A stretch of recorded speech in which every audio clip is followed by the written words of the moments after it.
দুনিয়াতে জেলখানায় চলিয়া গেলে সব কিছু হাত ছাড়া হয়ে যায়।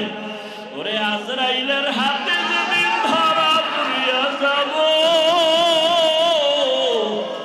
ওই দিন আমার ছেলে কোথায়, আমার মেয়ে কোথায়, আমার ভাই, আমার বাড়ি, আমার গাড়ি। ওরে আজরাইল যখন রূহটা ধরিয়া টান দিবে, বান্দা তখন দেখবে ডানেও কেউ নাই, বামে কেউ নাই, সামনে কেউ নাই, পেছনে কেউ নাই, আমি একা।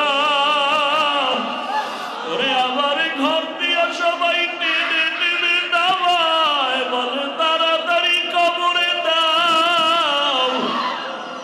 আমার আপনজনেরা বলবে লাশ আর আমরা পাহারা দিতে পারবো না। ও আল্লাহর বান্দারা, রমজানের মাঝে আসছো, কি হালাত অন্তরের, আমার মাওলাকে অন্তরে জায়গা দাও। ওরে আমার আল্লাহকে